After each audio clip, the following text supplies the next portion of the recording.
I could talk about email list strategy, affiliate marketing, physical product businesses, and sponsorships. Yeah, sponsorships definitely is like my wheelhouse, but I love talking about all these other things. And yet that was too confusing to people. It was just too complicated. And so I had a follower DM me, why are you talking about anything other than sponsorships? Stop talking about anything else. I changed my Twitter headline to say Justin Moore sponsorship coach. Everything changed for me when I did that.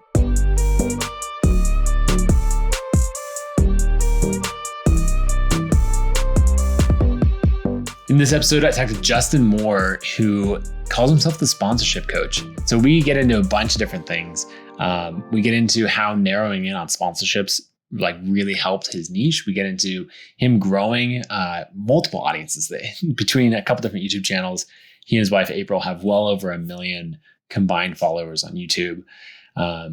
One fun thing, this is kind of my favorite moment of the episode, is we dive into From Boise, my side project newsletter. And he breaks down what we're doing wrong with sponsorships, how we're selling them, how we should be selling them, and how there's quite a bit more to be earned for not necessarily less work, but much more targeted work where it's better aligned with the brand and the creator. We also dive into the way that he runs his newsletter and how he's grown it. So there's a bunch of different fun content in this episode. Justin is very, very tactical. And so I love that. I'll get out of the way. Enjoy the episode. Justin, welcome to the show. Thanks for having me, Nathan. Stoked to be here. Okay, so you and I first met, or I first came across your content when we were both teaching for Lee Jin's, now I'm trying to think, creator economy. She was teaching a cohort-based course on the creator economy and all of that. And you and I were both guest lecturing for it. When was that? That was like 1.5 years ago, I think, maybe 2 years ago. I don't know. What is time? I don't know. It's a continuum. Yeah, I honestly don't remember. I think it was like 1.5 years ago or so. Yeah. How do you and Lee meet? Lee and I just became friendly on the internet, capital I internet.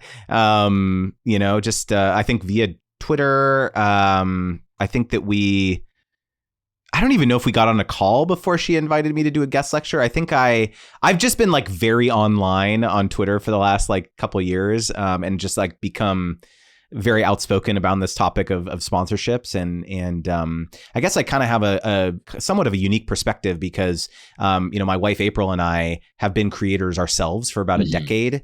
We started first YouTube channel in 2009.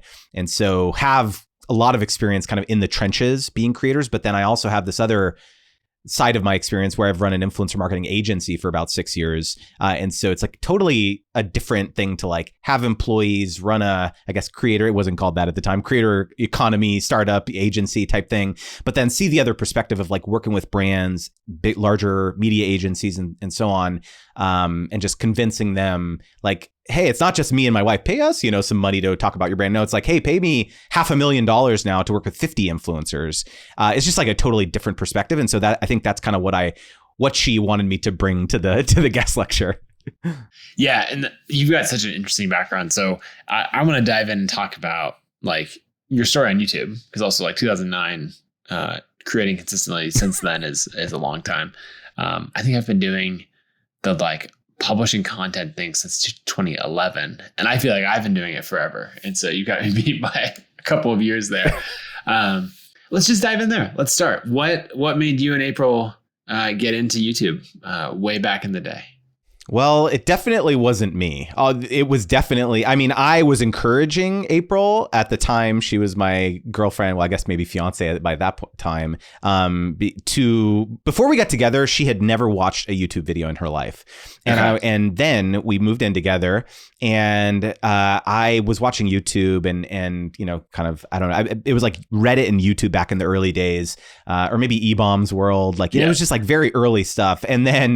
And I was honey, there's lots of cool videos on YouTube. You should start watching it. And she was isn't it just cat videos? And I was no, there's lots of cool stuff on there. And so she started watching beauty gurus, the early girls who were doing cosmetics and beauty products and things like that. And she was really interested in that stuff, but she didn't have any friends in her life that wanted to talk about that kind of thing. And so she started binge watching for about, maybe a year or so. I guess this was maybe 2008 at that time.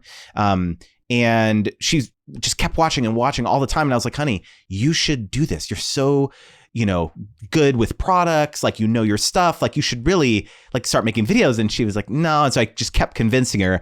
And finally she made her first video using our webcam. I mean, I think it was like maybe 240p or something. It was terrible quality. And I remember helping her edit on Windows Movie Maker. That was the editing software that we used at that time. And it was like, it's still on her channel, like one of her very first videos. It's so funny to go walk back. It's like letterboxed, like, like in the early YouTube videos, it was not like wide frame and everything. And so it was just like this, she was reviewing this. I remember the video. She was reviewing this product that it was like a coil and you bent it and you removed facial hair with it. It was extremely painful, like so terrible. Like it was like instead of waxing. And I just remember this video so vividly. But like that was the start of everything. And so basically she just started making lots of content, getting super excited about it. Brands started offering to send her free products. That she was so stoked about that. She was free products. Are you kidding me? Because like, mind you, we were in our early 20s. I mean, 20, I was 21, 22, like early. So like we didn't have money. Like I was like just graduating college. And like, so the free products, that was like mind boggling. And so here I was working at a medical devices company. I'm an engineer by trade or by background. And so I was not doing this. I was like helping her kind of behind the scenes. But really it was her thing. It wasn't my thing. And so when brands started reaching out, really is when they offered to pay her for the first time. That was the inflection, one of the first inflection points. She was just like, whoa, what do I do? I don't know what to do. Right. And so I am over here at that. By that point, I think I was in business school going at night. And I was like, I'm in business school. I could help with this. Right. And so I'm like looking at the contracts and no one had any idea what a brand deal contract was at that time. Like, no, like I remember bringing it to our family lawyer and she was like, what is this? Like, what are you doing? I don't understand. Like, this contract makes no sense to me.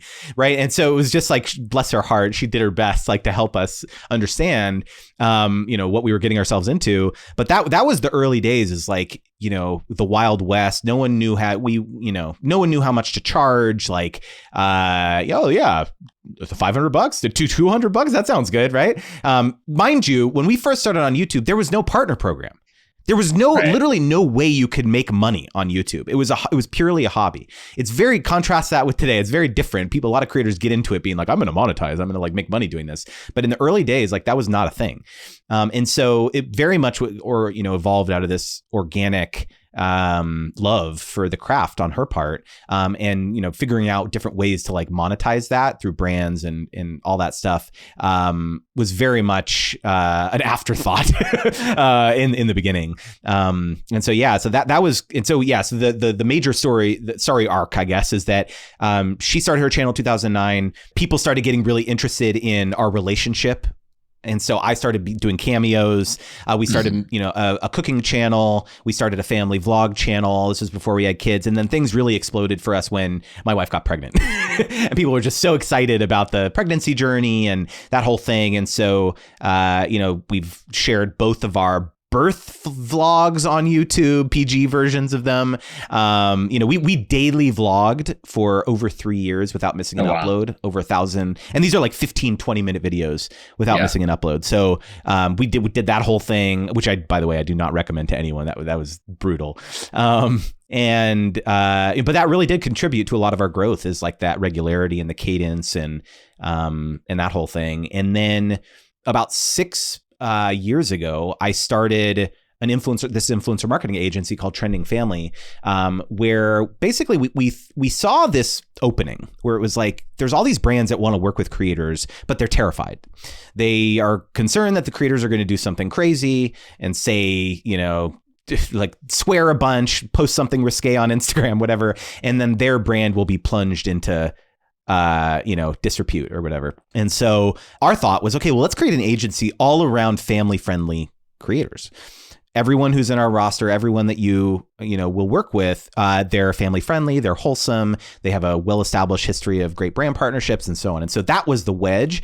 And yeah, it proved, it was just like perfect timing.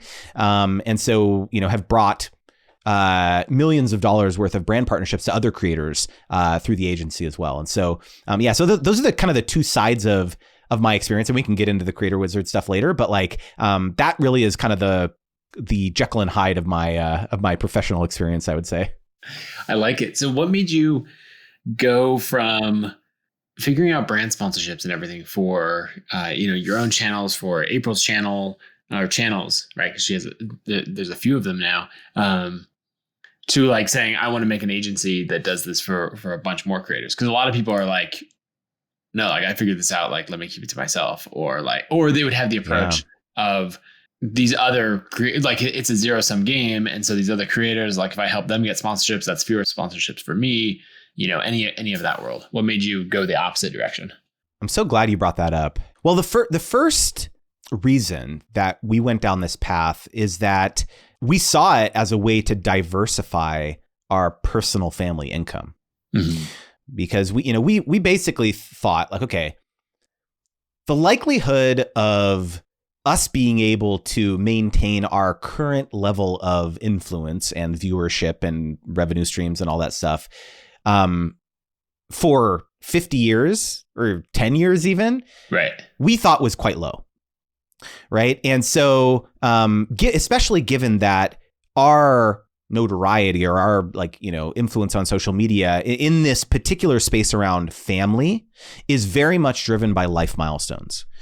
Your pregnancy journey and you're buying a new house and you're, yada, yada. There's like these major tentpole moments in a lot of family creators, family vloggers, their lives. And once those times are over, everything basically wanes. And so our perspective when we were kind of in the thick of it, at kind of the height of our viewership, I guess you could say, was like, let's do this now.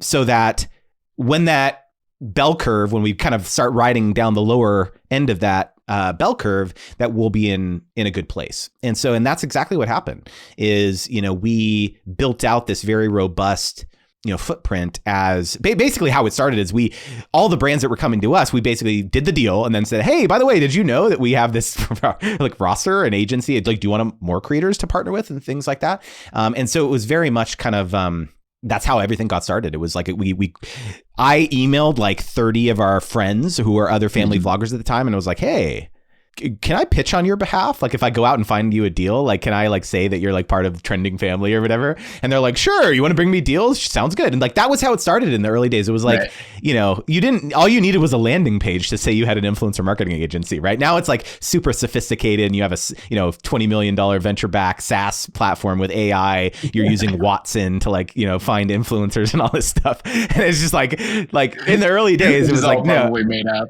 Yeah. I'm not subtweeting or sub-commenting anyone, or maybe I am. But like it very much was very easy to just like say you had an influencer agency back in the day. Now it's like way more saturated. It's interesting. One thing that stands out in that story is there's a lot that goes into an influencer agency, right? We touched on contracts a second ago, how you find people to partner with, how you find the brands, influencers, like everything else, you probably need an office space, you need an assistant, like all of these things. But every business kind of has this one thing where it's like, if this part works, we can figure out the rest. And if this one part doesn't work, then like none of this is going to work. And so I like we're just like going to brands and saying, can I bring this deal to the creator? Both directions. Because if that works, that's the whole business.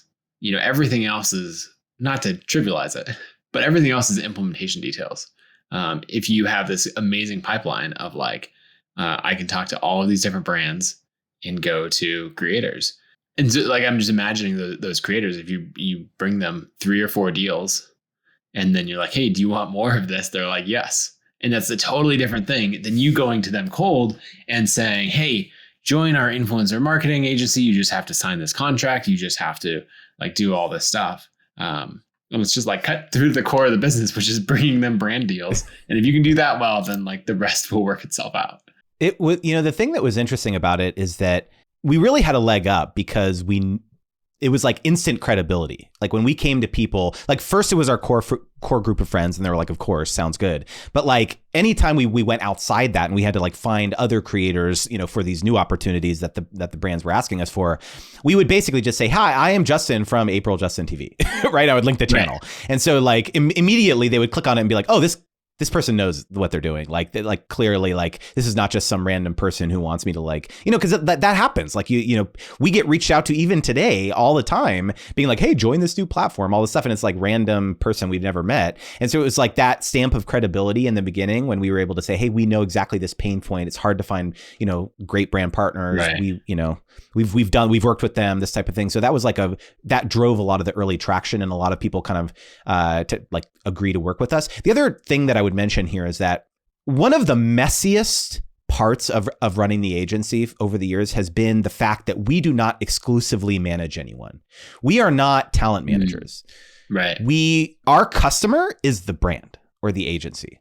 It's a very different model than having a talent management firm, right? With a talent management firm, the creator is exclusively managed by this one person. And so no matter where the deal flow comes from, their bio on Instagram or YouTube or whatever, or through, their press email on their management email on their website or whatever, everything is routed through this one person.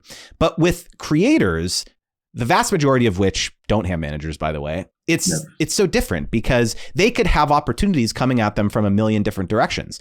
The infinite number of brand deal platforms out there, or people just DMing them on Instagram or whatever. And so my thought process was like, I'm not going to even go there, right? I don't want to manage people because that's just, then it's like you're talking out of both sides of your mouth. You have to like serve your exclusive clients and bring them enough business to feel like you're getting deserving of your paycheck or whatever, depending on, how they're compensating you. And then you also have to like get them business and like do good work for the brands and the agencies who are also your customers. So it's like, I don't know. I like that whole thing has always been very complicated. And right. There's some like companies that try and do both. And I just think that that's a very difficult task. Yeah. Yeah, that makes sense. So the way that you're structuring it then is the brand is your primary customer. You're still in the middle of a marketplace, right? Exactly. You got to serve both. But are you working with more brands or like long-term brands and placing them more with influencers, or is it more that you're working closely with the influencer and finding brands for them? It's the former. Yeah, it's much more like the brand reaches out and says, hey, we want to work with moms who live in Florida have kids between the ages of 8 and 13. Can you go find us 10 people just like that? And we're like, okay. Right. So it's very much like brand driven because so many campaigns have these very specific requirements. Right. Okay. That's interesting. So then you'd be in that list. You might be like, okay, I need to find 10 creators. 3 that I've worked with before for this other brand are a shoo-in. That's easy. I already know them. And these 7 I still have to go and find to match the brand project. Exactly. Mm-hmm. Yeah. Okay. That's interesting. Maybe bringing this to newsletters. I want to jump around a whole bunch, but bringing this to newsletters, what are the similarities and differences that you see between sponsorships in newsletters? Because you're playing in that space, and then also sponsorships in in the YouTube space. That's a great question. One of the biggest things that I think a lot of brands and advertisers don't consider when choosing anyone to work with, whether it's a social media creator or if it's a newsletter author, is that they become very fixated on the originator of the content medium. So the creator, the creator themselves. So it's like, oh, we want to, let's just like pick a random example. Let's say it's like a kid's food brand or something. Like their ideal customer persona is like a mom with kids between the ages of, 4 and 12. Let's just like make that up. Right. Yeah. And so they go out and find influencers, if they decide to work with influencers as one of their tactics, that it fit that mold exactly. Right. However, there may be other creators out there who don't fit that mold, but have a lot of people in their audience who fit that mold. Right. And so a lot of brands and advertisers miss a huge opportunity, by not trying to like double click on the demographics and psychographics of people's audiences, even if the creator themselves don't fit the mold. And so I think the same can hold true with a lot of newsletter creators. So like they may have a lot of, one type of prospective customer in their audience, but that person who runs the newsletter doesn't fit the mold. And so the brand just immediately, says, "I'll pass, like that's not a good fit." And so that's actually something that I've been, thinking about a lot more when I look at people to partner with for my newsletter and things like that. Is like, yeah, maybe it's not like the audience isn't like social media creators, but like who can I find where the audience is like maybe solopreneurs or freelancers or people who do have or authority driven businesses, who would resonate with this message of like trying to hone their sponsorship expertise and strategy, Yeah, that makes sense. Because I think about brands like for ConvertKit, as we do affiliate marketing, we do, some influencer like sponsored content and that kind of thing. And then of course, all of our own, like we produce a huge amount of content, just thinking about how we go about deciding who to partner with, because we might, most want to sponsor someone like a Pat Flynn or someone like you, right? Where they're talking to creators and we're like, okay, we know that's a really good fit. But then you also run into someone like a James Clear or Tim Ferriss or someone else. They're not talking to creators directly, but there's a ton of creators who follow their work and who look up to them. And so there's just different angles of like, how direct do you want to be? Of like, oh, you only talk to creators versus, the broader marketing. I don't know that I have a follow-up question on that. Yeah, just real quickly, like the other thing that's really critical about picking a lane there is that your KPIs and your metrics have to change, right? If you're going to go after a James Clear or something, or a Pat Flynn, or let's say James Clear, like your success metrics are going to be pretty different than if you partner with someone like me or something, right? And that's okay. That's just a different strategy, right? And I think that's just from a advertiser's perspective. Sometimes they have these like universal KPIs where it's like, oh, our cost per acquisition has to be $1 a lead or whatever it is. Like, and it's just like, no, like if it's more of a brand awareness play where the concentration of your ideal customer is going to be less in this, with this particular partnership. I don't know. A lot of brands aren't that savvy, I've found. Right. Yeah, that's interesting, because we would take it very differently. Like if you're going for someone who's in that direct space, right? They're making recommendations on which email provider you should use. Then you might take it all the way to like, okay, well, how many exact customers did you drive? Whereas if you're going the other way and saying, I want a broad market play from this creator, then we might be looking at, okay, how much traffic did we generate, brand impressions, that kind of thing. So it's a different angle. Mm-hmm. And I guess it's top of the funnel versus lower down in the funnel, right? Where you're going to get less top of the funnel from a creator with a smaller audience who's more focused. Okay, question for you on, you talk a lot about sponsorships, and so people might, think of you only from the sponsor side, but you have a lot of, just from following you on Twitter and reading your newsletter, you think a lot about monetizing authority. And so if someone was jumping in and it was like, great, Justin, help, I want to start sponsorships, like help me earn a living as a creator. How would you approach that? How would you help them unpack, what directions to take, and if diving right into I can't even talk, sponsorships is the right way to go? So, honestly, this is a good opportunity to talk about my evolution of educating creators, because when I first got into, about 2 years ago, creating content under the kind of creator wizard moniker, I was not a sponsorship coach. I was not talking about sponsorships initially. I was like, my tagline was the business of being a creator. That was like what it said on my YouTube banner. And so like, I thought that was enough. I was like, okay, well, if I do this, like I can talk about email list strategy. I can talk about affiliate marketing. I could talk about product, physical product businesses and sponsorships. Yeah. Sponsorships definitely is like my wheelhouse, but I love talking about all these other things because like my wife and I have done all of these things throughout our decade of being creators and kind of diversifying our entire business. And yet that was too confusing to people. People didn't understand, like, what does that mean, the business of being a creator? Like, how do you, like, monetizing? Like, it's just like it was just too complicated.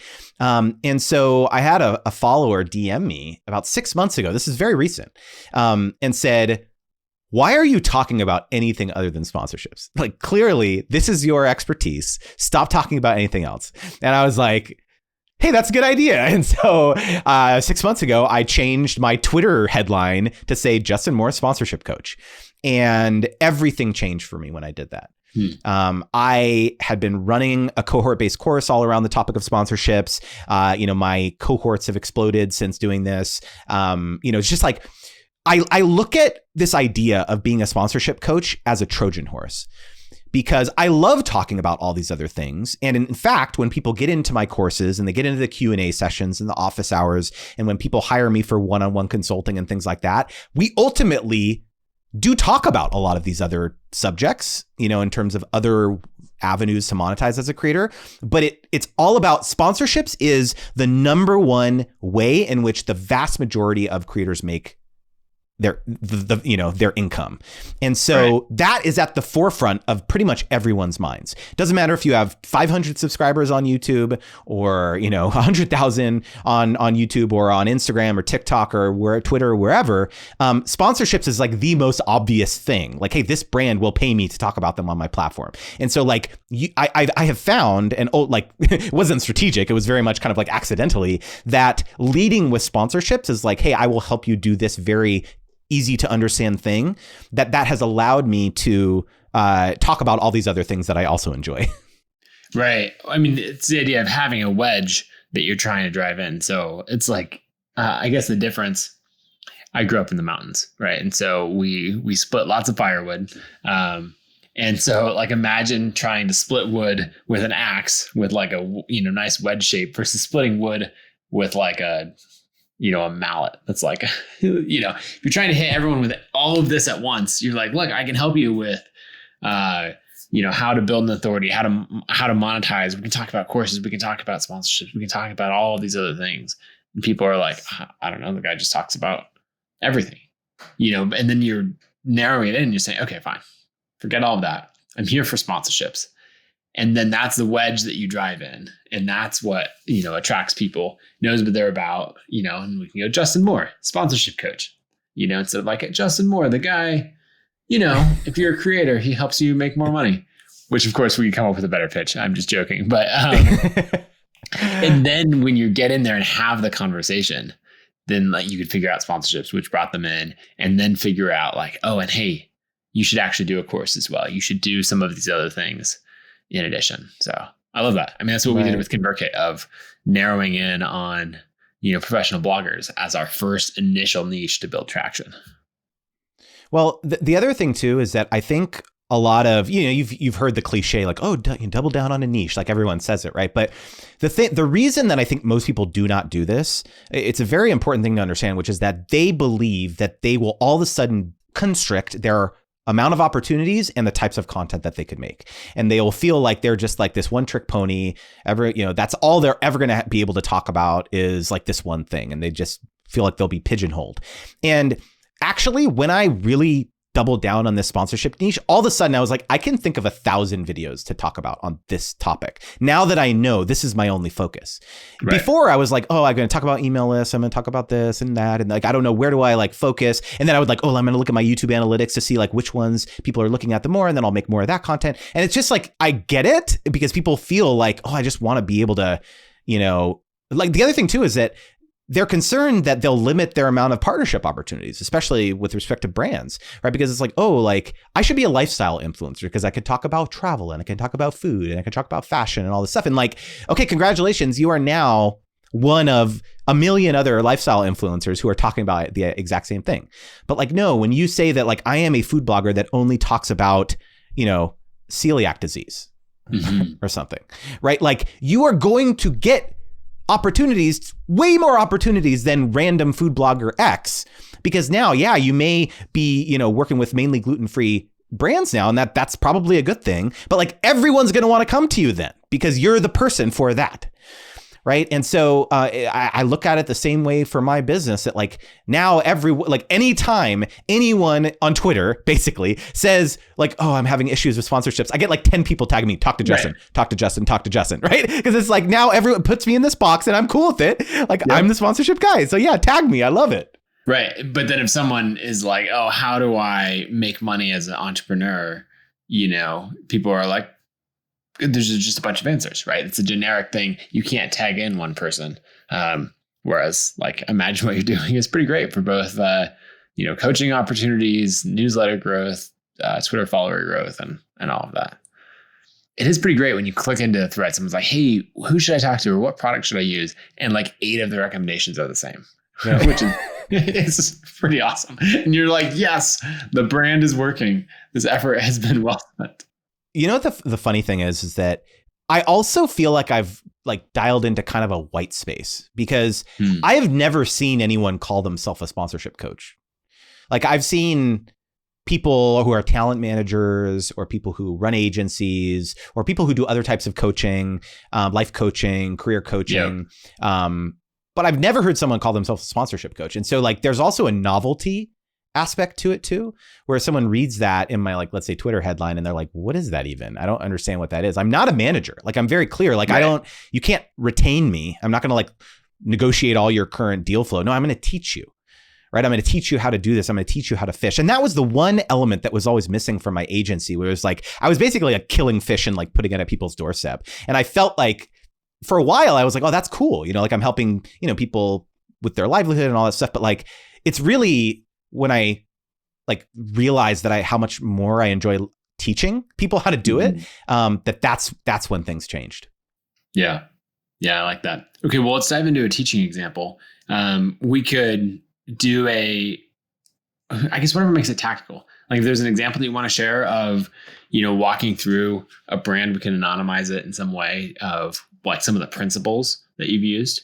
We can also, if you want, I have a newsletter called From Boise, 10,000 subscribers. We can dive in and use that as an example. Whatever sounds good.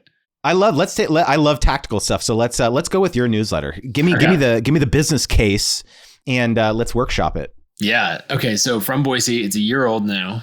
It is a local newsletter about the city of Boise. There's about 500,000 people that live in the area served by the newsletter. So not huge, but not tiny. We've grown probably about 3,000, 4,000 subscribers are organic. And then the remaining 6,000 or 7,000 is from paid ads, you know, with like a local focus on Instagram and Facebook for the most part. We send emails twice a week. So every Tuesday is a like deep dive into, you know, the history or a story of a business or something else, like a profile on something. And then every Thursday is like, here's what you should do for the weekend. Here's what's happening, the shows that are going on, you know, the new great cocktail place that opened up, all of that. So 10,000 subscribers total. We also have an Instagram with 11,000 followers on it. What else? So on sponsorships, we've been charging $400 per sponsorship slot, like in the newsletter. And then we've given people free shout outs on Instagram. And I think we've made $5,000 total on sponsorships. So not a lot. It's a side project for 2 of us. And then Marissa, my partner in it, she's going to make it much more of a full-time thing over the next couple of months. So that's the high level context. We got to probably start making like $8,000 a month total, not $5,000 forever, but $8,000 a month, you know, every month for it to like turn into a meaningful business that like pays its bills. How have the initial sponsorships that you've gotten, how have they come in? Was it inbound? Was it outbound? Like you pitching them? Mostly inbound, a little bit of outbound. Okay. But basically we've gotten enough traction in the space where people are, you know, we'll have like Ballet Idaho, which is doing, you know, their latest performance of whatever show, right? They want to sponsor that, or the Downtown Boise Association. Right. So some of those, but yeah, not a lot, not much outbound yet. Okay. So of the sponsors that have, you know, come inbound, how much have you asked them about what their goals were for the collaboration? That's a good question. I don't know. I haven't been that involved. So I probably spend an hour a week on this maybe. Yeah. And Marissa's probably more like 10 to 15 hours a week, you know, writing the content and putting that together. Do you know if you've standardized, are you charging the same amount to every sponsor? Yes. Is that a red flag for you, or is that It is a red flag. It is a red flag. Yeah. I mean, this is a great teaching moment, I think. I love it. Yeah. So this is something that not enough creators consider, which is that you have to be charging different amounts based on the goal of the sponsor. So for example, just like what we were talking about earlier, you know, a brand who's sponsoring James Clear has very different success metrics than ConvertKit, if you're hiring, partnering with Justin Moore, who's going to tell creators to go sign up for ConvertKit, right? Right. And so, for example, in the scenario of the Boise Ballet or the Idaho Ballet or whatever, and they come to you and you ask them, what does success look like for this partnership? And they say, oh, well, we want to drive ticket sales. So we're going to look at our success metrics is that, if you have 10,000 people on your list, we're assuming 2% of people will, purchase a ticket, average, ticket.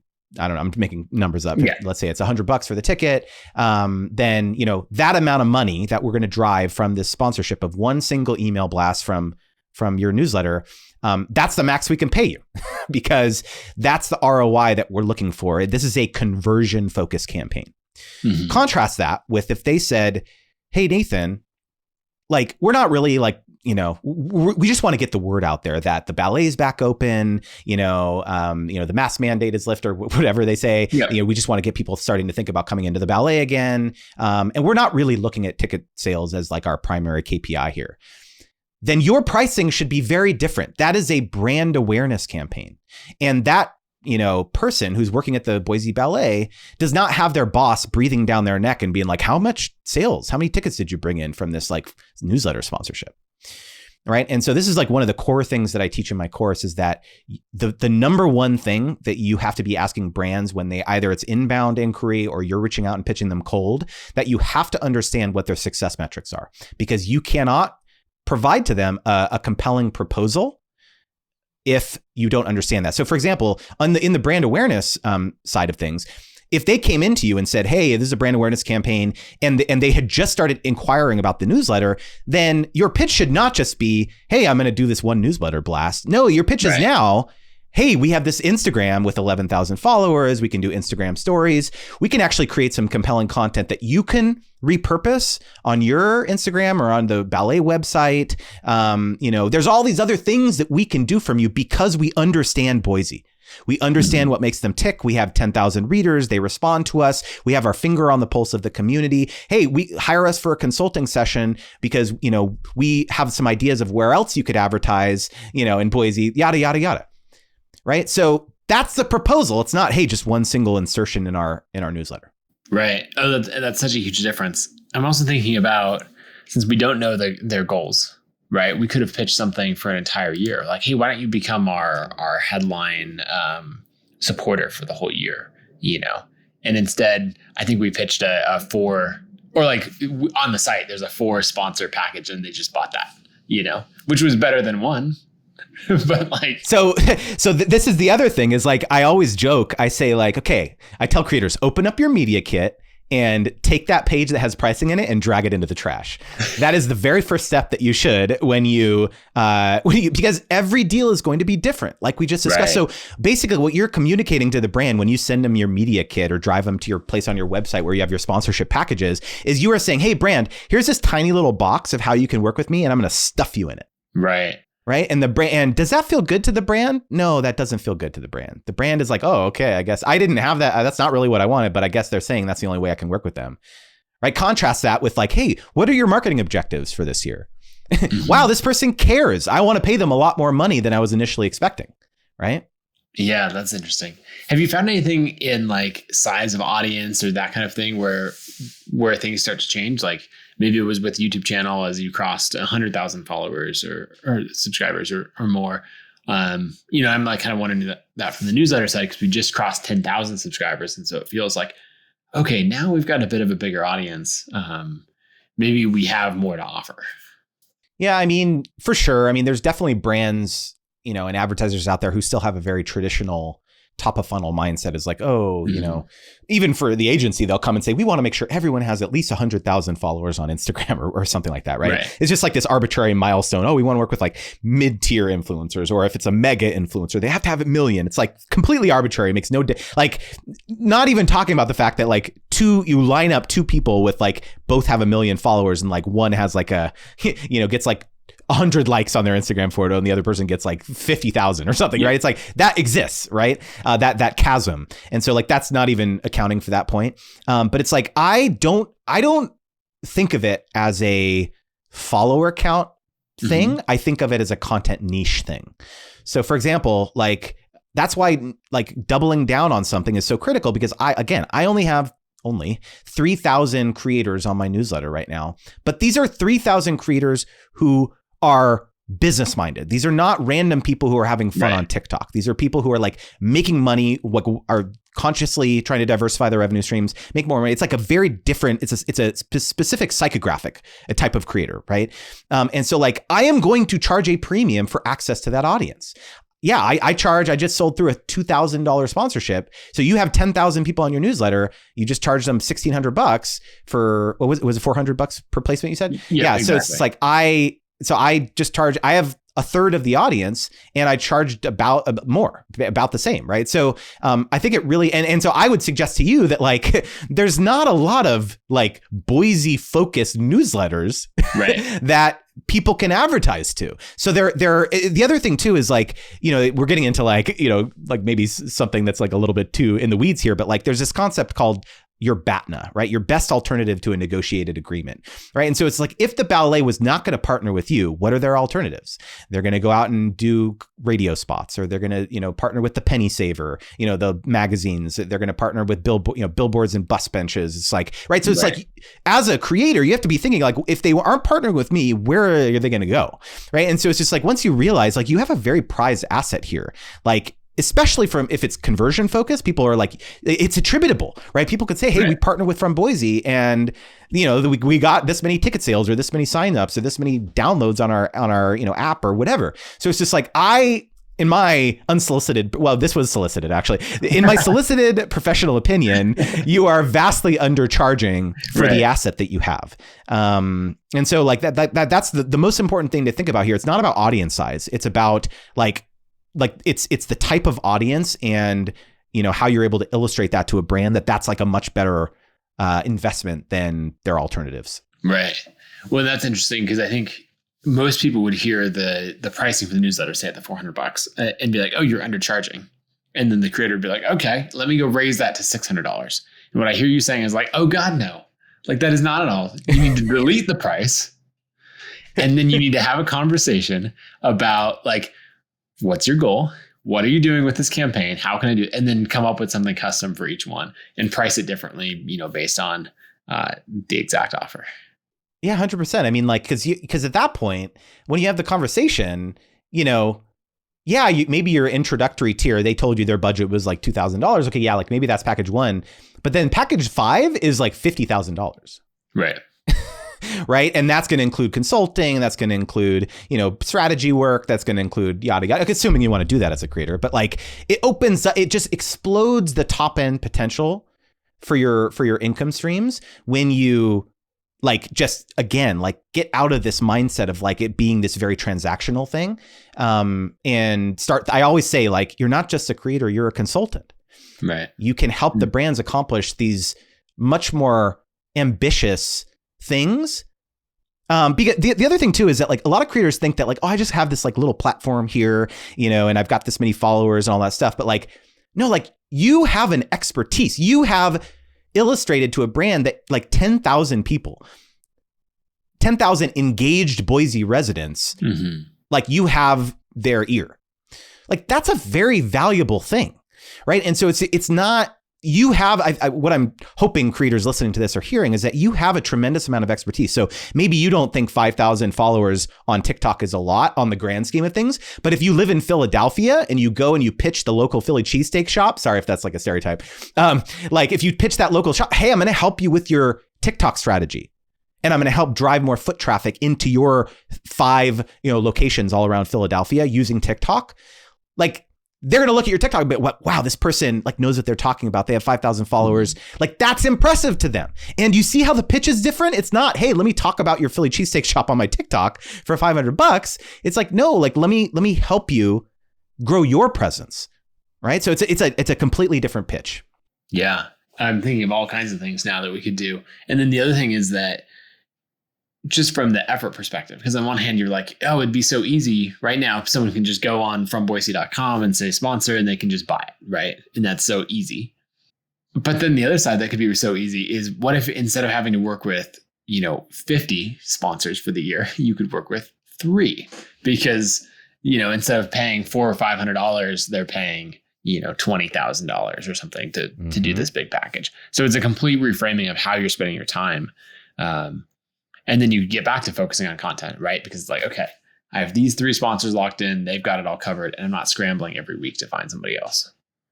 It's so funny because and I know, it's nice to be able to have them go on your website because they can use ConvertKit Commerce, clearly. Which is but yeah, you understand. But I get it. But it's funny. I posted on Twitter recently, just like pure, like I knew this was going to like elicit a bunch of different opinions. I said 1 million sponsorship today or $10,000 sponsorship every month for the next 10 years. That was it. I was like, okay, what would you want? And it was so interesting because just like what the points that you were bringing up, a lot of people went down this rabbit hole of like, oh, inflation and taxes on them. So I'm like, come on, you're missing the point here. And it's like what you were saying is that like, how much easier is it to just like sell one brand sponsor for like a long-term engagement, and illustrate the value of telling them, hey, like if I continue to emphasize and talk about to my audience that I love this product, I'm using it all the time. Because like look at any marketing literature, any studies that have been done around this. Like the movie studios did so much research, in the 1930s all around. They've invented a name for it. It's the marketing rule of 7. It takes people 7 times hearing about a movie to actually go and get their butts in the seats. All right, so it's the same conversation that you have with brands. It's like these one-off like Instagram, YouTube, TikTok, whatever, collaborations that you want to do. It's like, it's not going to drive the needle for you. Like it's going to take people hearing me talking about this product over and over, maybe talking about different features and benefits of the product each time. You can say to the brand, hey, like we can meet once a quarter and reevaluate, see how the last post performed.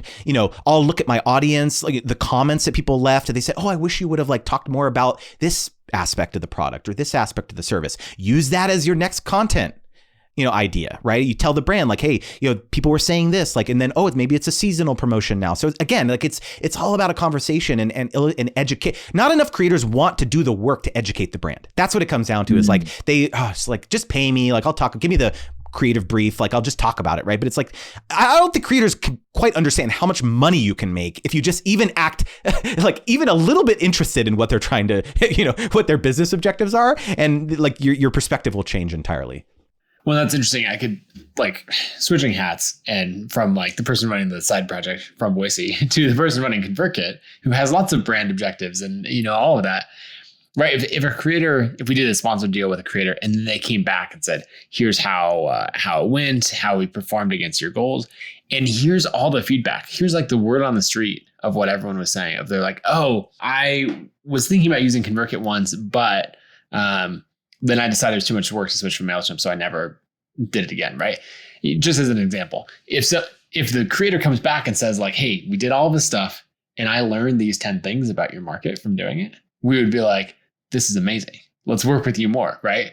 Even if maybe the ROI wasn't quite where we wanted it, in our first initial forecast or whatever, if they come back with market insights and real feedback, then it's like, oh, great, let's tweak these things and go out into the market again with another campaign. There we go. Like this is someone of a multi-million-dollar company validating any creators listening to this. I'm validating I'm not just making stuff up here. This is someone who just green-lighted. So if you've ever worked with ConvertKit, you better go like make up a case study real quick. So, but honestly, like I have an entire week in my course devoted to this topic of case studies, testimonials, putting together post-campaign wrap reports. I have never understood, like most creators, I joke that I say a lot of creators fire themselves from their 9-to-5 job every single month. It's like they work with the brand and then they literally never talk to them again. It's like, do you have any idea how much easier it is to convince a brand that you just worked with, that you just did this amazing partnership with, to hire you again? It's like, no, now you're back out there like hustling again. Like, oh, anyone spare change? Like anyone want to hire me? It's like, dude, like literally more than 50%, probably 60% now of all of the deals that my wife and I are doing every single month now are from brands, agencies that we establish these amazing relationships with. And remember how we were talking about how, like the height of our influence was like 7 years ago when we were like having our babies and all this stuff, right? Like we were literally at the nadir. Like if I look at like a, like at the very lowest point of like our quote unquote influence. And yet we were making the most amount of money that we've made. Like we made $700,000 last year. Like I'm very transparent about it. I share it all the time. And so it's just like, it's continued to go up and yet our viewership and influence is at its lowest. And it's because it's not about the amount of views we're getting. It's not about the likes. It's about, we've illustrated to the brand, when you come work with April and Justin, you will get an amazing product. We will be on time. We will hit every talking point, and we will do it with, we will be completely flexible. Anything that comes up, even if it's not in the contract, we're going to make your brand, your client happy. We're going to get it done. And so, again, it's not all about the metrics. Oftentimes, it's about how you have illustrated to a brand that, like, when you say you're going to do something, you do it. Yeah, that's good. Is there an example that comes to mind of either a sponsorship or something for one of your own brands or something placed through the agency where maybe there were initial goals, right, for click-through rate, sales driven, any of that didn't hit, and the brand was, disappointed, but the way that the whole rest of the package was handled, or the way that you handled the follow-up meant that there were, follow-on deals? Because I think most creators would be like, oh, we thought we could hit this, we didn't get it, we sold 10 tickets to the ballet when we thought we could sell 50, and they're like, I can't ever talk to that brand again. So, I mean, I'm just putting the finishing touches on the edit to a new video that it's called 5 Sponsorships I Regret. And I share 5 different stories. We've done literally hundreds of sponsorships over the years now at this point. So I have an unlimited pool of stories to pull from. But like one great example is when you work with agencies, like when something goes wrong, most creators are horrified. They're embarrassed. They don't hit the guaranteed amount of views. Something like bad happens. And most creators' responses to that are to put their head in the sand and like never want to talk to that person again. And so, for example, we got asked to be part of a full production shoot. This was something where it was like a major retail store, and they were going to fly our entire family out to the East Coast to do like a partnership. And this was all very last minute. The assets had to be done, posted by a certain date. So like, everything was happening in parallel. We were negotiating the terms of the agreement. We were sending concepts to the agency who could share with the brand for revision or for feedback and all that stuff. And so like just so many things. How you looking at airfare, all this stuff, right? And what ended up happening, I kept asking, can you give me the finalized contract? Give me the finalized contract. So they finally sent it the coordinator from the agency. And we sent back red lines. We said, hey, the amount of deliverables that you are asking for is not what we agreed to over email. And so we redlined that, struck that from the agreement, and then they just signed that version of the agreement, the coordinator. And so we were like, okay, we're good, So we're literally, fast forward, we're literally on the tarmac. We're in the airplane about to fly off. That we get a frantic emails from the director, basically, of the agency saying, oh my God, we're horrified. We should not have struck those things we should not have agreed to those things that you struck from the deliverables. This was a miscommunication. Our coordinator should not have signed it. And so like what they were asking for should have cost way more money. Like it should have been, they wanted more posts and different platforms and all that stuff. And like, again, it was like a misalignment of the expectations. And so most creators at that, like, okay, so first of all, what are you going to do? We're on the freaking airplane about to like go travel cross country to this thing. But it's like, we could have easily been just super pissed, right? Like, oh, this is, how dare they? Like, they're trying to screw us, like pull one over on us. And our perspective is always like, let's come at it from like, how can we make this agency win? Even though it was no fault of our own. Like clearly they screwed up. And so essentially what we did is we agreed to, a compromise, basically, where we changed stuff around a little bit, pulled stuff out. But basically it was like, how can we make your client happy? So this was an agency, remember, who represents a lot of other brands. How can we make your client happy? Because at the end of the day, that's what we care about. And so that's what we ultimately did. We made their client happy. We made it all happen. And then surprise, surprise, that agency has brought us a bunch more business after that. And so we turned this could have been this chaotic situation where it was like they completely screwed us and like we were mad about it to like, honestly, like at the end of the day, it's not about this deal. I need a lot of creators here. It's not just about this, especially when you're working with an agency. It's not just about this one deal. It's about all of the other opportunities that could come down the line. Because what did we prove in that one moment? We proved to them that no matter what comes up, no matter what client issue comes up, we got their backs, this agency, and we within reason, obviously, right? Like they can't ask for the world, but like, we will make it happen, even if it's like, letter of the law. Yeah, we could take you to court, you sign the agreement, but that's not the point. And so it's just like, it can be a little bit difficult to have that perspective. I understand when some agencies and brands can be demanding, but it's just like, it's so important to have this longer term mindset if you want to have a long-term sustainable career as a creator. Yeah. Oh, that's really important. And I think a couple things in there. One is really knowing what do they care about long term, serving them, right? Keeping them happy because they're going to bring lots more deals. And because it's not that it's the right thing to do in the sense that like you were morally obligated to do that. You weren't. But it's the right thing to do in the long-term service of your business. I remember hearing a story. I don't know where I read this, maybe in a blog or something. Someone was talking about early in their legal career, they worked on, this massive deal. Like it was tens of millions of dollars related in this deal. They're one of the associate lawyers, like putting the finishing touches on it. And they made a mistake and sent out the contracts and they all got signed. And they caught this mistake. And it was one of those things where they were like, oh no, like it was a material different, like a couple $1 million different from what the agreed upon deal was. And they had sent it out in this other way and their client was, basically screwed. And so they're like, what do I do? What do I do? And they finally said, okay, I have to own up to this. And they go and talk to their client and said like, we signed the wrong thing. It's totally on me. What do we do? And the client just goes, oh, no big deal. He calls them up and goes, hey, we made this mistake.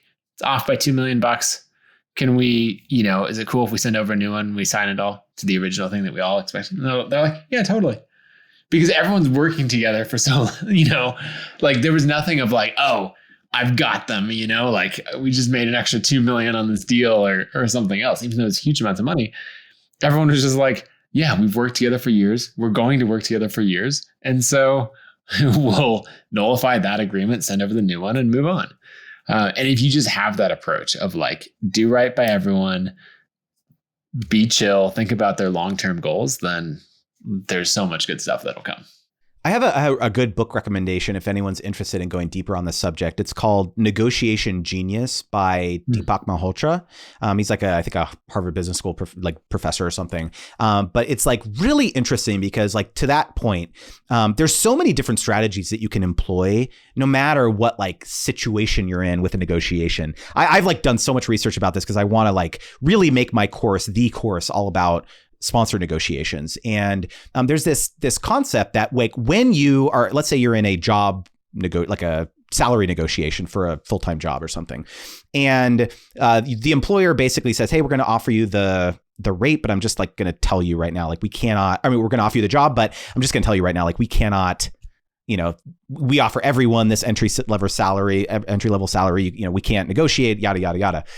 The example that he shared in the book was that basically, you have no leverage at that point. Like you want the job, you don't have any like alternatives, right? So it's like, what are you going to do? You can't like play tough or whatever, right? And so it's like one tactic is just honesty, right? It's like, hey, I want to help you understand. Like I'm super excited about this opportunity. Here's the transformative change that I think I can bring to your team. I believe that within 1 year I can hit yada yada yada. I understand that you're not able to like increase the compensation. Here's why it would mean a lot to me if we were to get to this point, and 10,000 more or whatever. But I understand, I understand the constraints you're under with HR and all this stuff. And so this was an example from one of his students in the book. And sure enough, the partner at the law firm or wherever went back, talked to the partners and basically said, we're going to make a one-time exception for you and we're going to like meet your salary or whatever. Right. And so it's just like, when like you have nothing to lose when you have no leverage, right? So it's just like there's all these things that you can do, and I just love that book for that reason.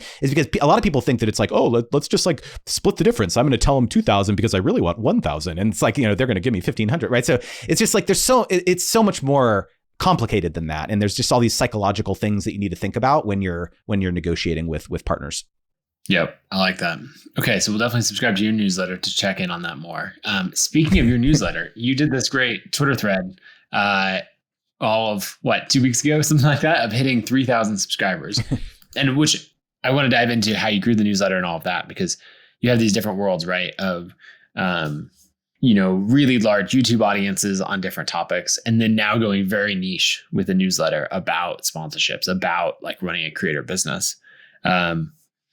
What were the things, as you grew in the last 21 months, what were the things that had the biggest impact on growth for the newsletter?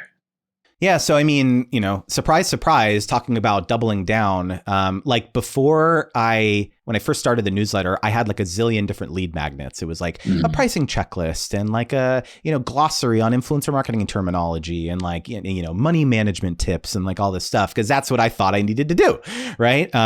For any, introductory person who's kind of getting into the space, growing a newsletter, that's like the wisdom, right? It's like, give them some sort of compelling downloadable PDF that they'll make them want to sign up. Right. And as growth was pretty stagnant for a while, or it was just like very slow. It was like, every time I would, do a YouTube video, I would talk about it. Oh, go click the description box, this type of thing. Right. And so it was just, I was getting onesie twosies here and there. It was like not a meaningful amount of people.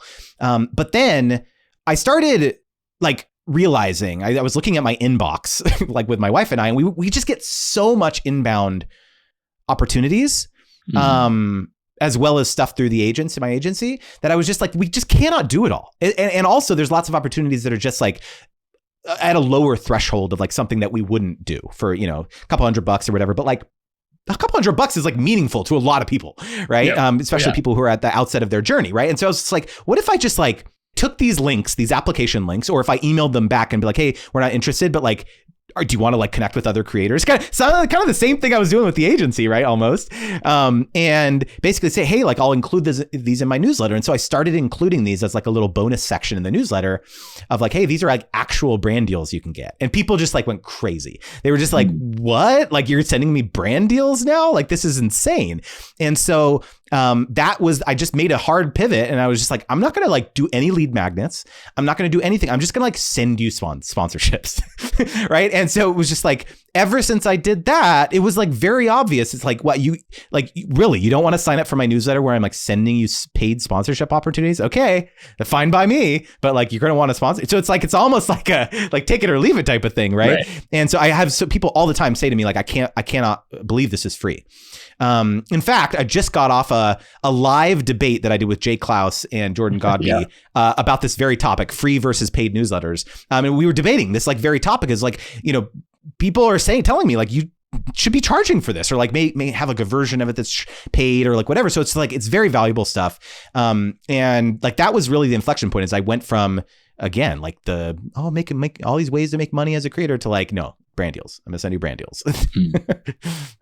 Yeah. So, I mean, the content, it makes such a difference of narrowing in, and you really do have to experiment, right? Like if you jumped into brand deals as the first thing you were sending out, you might in this moment be like, okay, that worked to get this level of growth. I wonder if I do a free checklist on whatever random thing, I wonder if that would work. So you happen to get them in the order, of like thing that didn't work, thing that didn't work, thing that did.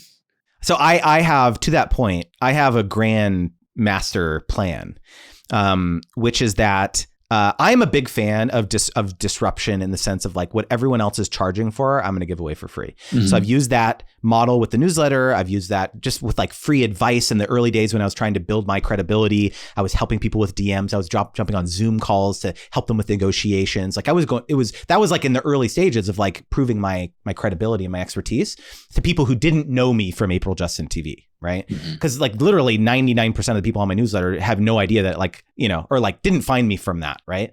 And so currently I've never talked about this ever publicly, but this is an exclusive look. I love it. It'll be right all over the headlines. Yes, exactly. Which is that I have a pricing calculator that I have included with my course. And this is not something I had initially, by the way, but like people kept asking like, I just don't get it, all this stuff. And so I was like, okay, let me create a baseline here. And so it's like, it's become quite sophisticated. So it's just like, there's, the goal types that we talked about, conversion and brand awareness and content repurposing and all this stuff. And then there's like the different usage rights and exclusivity and all these like flags and factors that should address it. And so like, that's included as part of my course right now. But at some point, I don't know when yet, I am going to make that calculator free. And there's all these platforms and all these things that charge money for like, like for getting access to calculators and all this stuff. And I'm going to make it for free. And so it's going to be lead generation for me. Like, that's the plan. It's like, hey, like, you want to like figure out how much to charge for a sponsorship?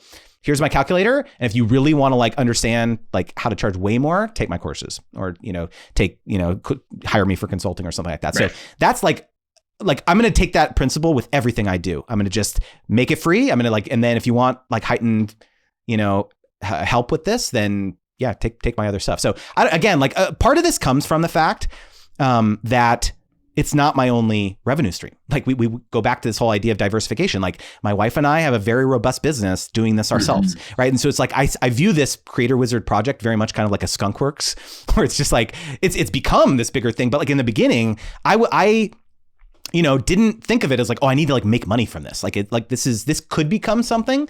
But like a great example is like I hired a content strategist in a year and a half ago. And I said, your task is make me known as the sponsorship guy on social media. So this is going to be 10 tweets a day, 5 Instagram posts a day. I'm going to be doing my YouTube video. So I was just like full court press on content. Yeah. I'm going to pay you, lots of money, or, it's like, a good amount of thousands every month, to like help me with all this stuff.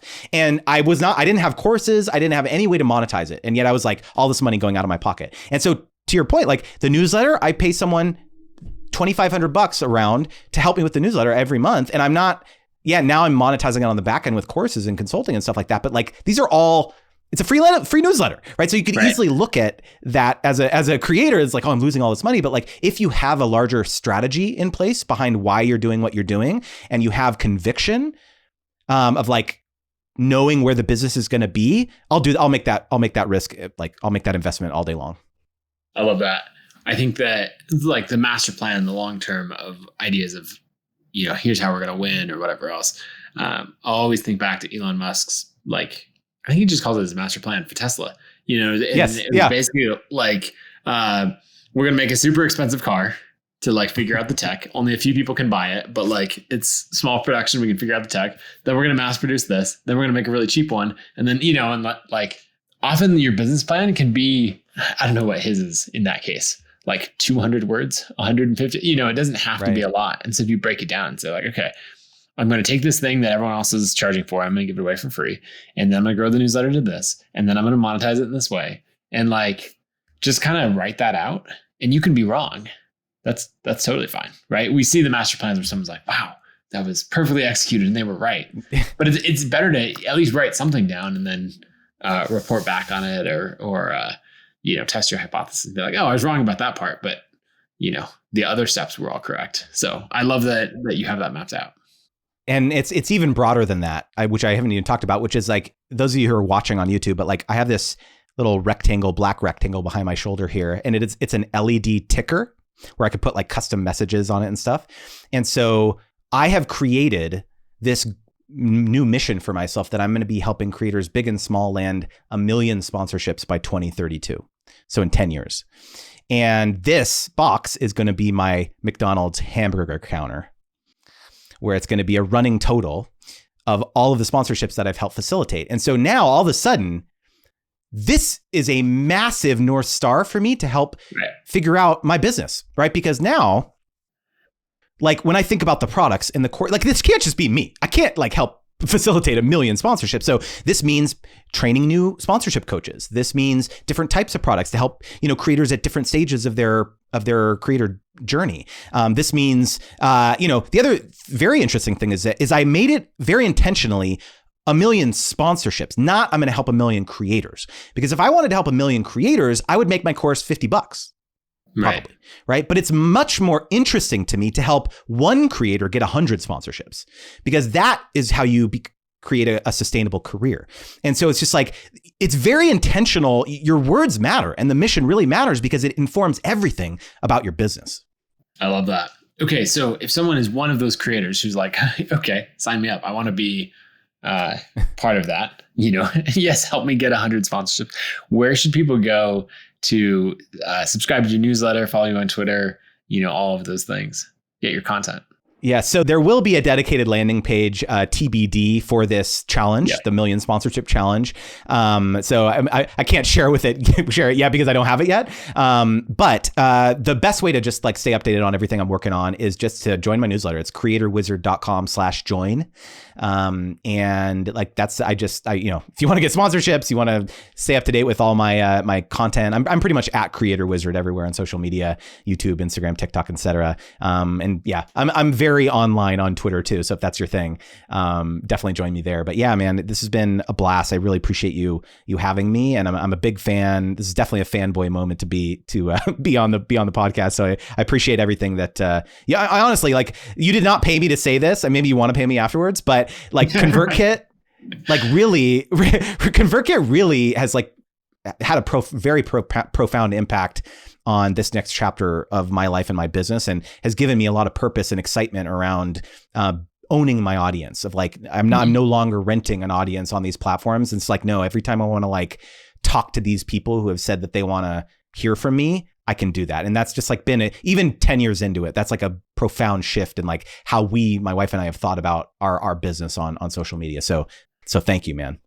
Yeah. Well, thank you. That's fantastic. I love seeing the way that you use like every aspect of ConvertKit. So you've got a bunch of different landing pages. Like a lot of your projects are ConvertKit landing pages that are pretty heavily customized and designed and all that. But I'm like, oh, I recognize that theme, And then the other thing that I think is awesome and why people should follow you on Twitter, in addition to all the brand stuff, is just the level of transparency that you have. So for example, your Twitter thread, which is, pinned on your Twitter, is that thread about passing 3,000 creators on your newsletter, right? And it's like screenshots and breaking it down. And I tried this technique and here's what worked and all of that. So keep it up. The work in public stuff is fantastic. I appreciate that so much, man.